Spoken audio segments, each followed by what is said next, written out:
कि मेरी सरकार, समाजवादी सरकार बनते ही पुरानी पेंशन व्यवस्था बहाल कर दी जाएगी। इसमें जो भी धनराशि की आवश्यकता होगी उसकी व्यवस्था कर ली जाएगी। मैंने इस संबंध में कर्मचारी और वित्त विशेषज्ञों से वार्ता कर ली है। एक कॉर्पस बना करके इस धनराशि की व्यवस्था करने के लिए हम सक्षम हैं। संतुष्ट हैं आप लोग?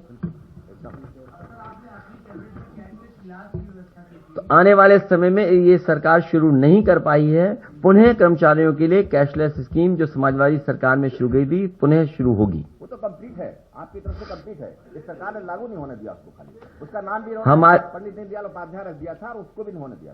हमारी सरकार ने कर्मचारियों के लिए कैशलेस इलाज के लिए व्यवस्था की थी, जिसे सरकार ने लागू नहीं किया। वित्त विहीन शिक्षकों को हम सम्मानजनक मानदेय की सहायता अतिरिक्त रूप से प्रदान करेंगे। समस्त तृतीय और चतुर्थ श्रेणी के कर्मचारियों को जहां तक संभव हो सकेगा गृह जनपद उसके निकट के जनपदों में तैनाती कराने का फैसला लिया जाएगा।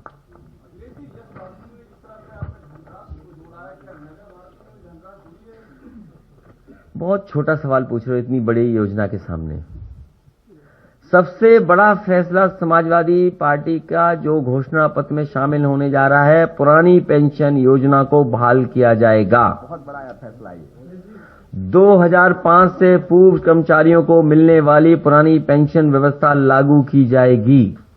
उसके लिए किस तरीके से लागू होगी, फाइनेंशियल एक्सपर्ट जो जानकार लोग हैं उनसे राय मशवरा किया गया है। किस तरीके से कॉर्पस फंड क्रिएट किया जाएगा उसका भी इंतजाम समाजवादी सरकार में होगा। फिलहाल इसी पे हमें काम करने दो। कर्मचारी भी होंगे और शिक्षक भी होंगे, सारे अधिकारी भी होंगे, जो भी इसमें आते हैं उस कैटेगरी को सब। जिन्होंने हटाई वो भी शामिल होंगे।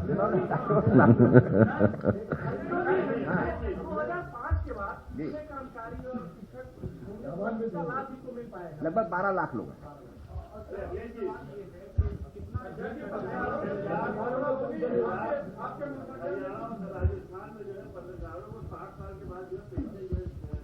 ये सुझाव अच्छा है, लिख करके दो हमें।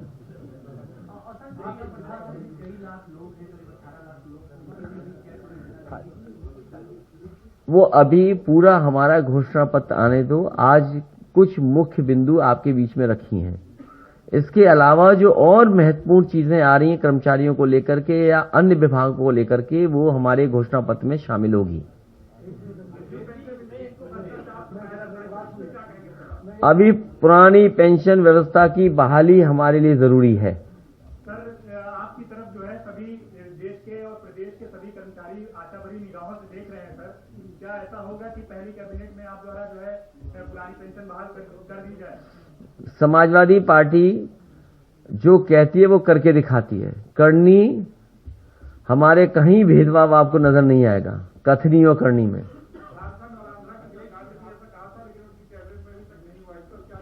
ये उत्तर प्रदेश है, ये दूसरा प्रदेश नहीं है।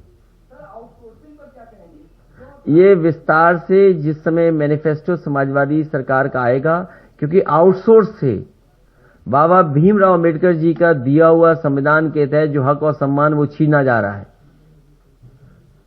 उस पे भी समाजवादी पार्टी विचार कर रही है और किस तरीके से फैसला लेगी वो हमारे मैनिफेस्टो का इंतजार करिए। मैं ये चाहता हूं कि भारतीय जनता पार्टी अपना मैनिफेस्टो लाए। समाजवादी पार्टी ने तो अपने प्रत्याशी भी घोषित कर दिए, अपना वर्चुअल रैली भी जैसे कर सकते हैं वो कर रहे हैं, मैनिफेस्टो की बातें भी लगातार हम आपसे चर्चा कर रहे हैं और शामिल कर रहे हैं। आखिर भारतीय जनता पार्टी 4.5 साल से और डबल इंजन की सरकार जो उत्तर प्रदेश में थी, जो भेदभाव के साथ काम कर रही थी, वो मैनिफेस्टो जैसे ही लाएगी उसके बाद समाजवादी सरकार में क्या क्या काम होंगे समाजवादी पार्टी का मैनिफेस्टो आएगा। बहुत सारी चीजें हैं। आउटसोर्स कोई अच्छी प्रथा नहीं है, एक्सप्लॉयटेशन के अलावा उसमें कुछ नजर नहीं आता।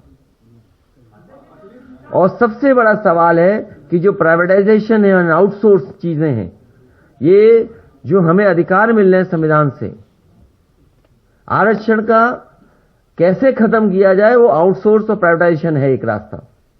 ये भारतीय जनता पार्टी और वो लोग जो संविधान और आरक्षण और हमारे गरीब को, वंचित लोगों को अधिकार नहीं देना चाहते हैं, वो व्यवस्था लागू कर रहे हैं। मैनिफेस्टो का इंतजार करिए।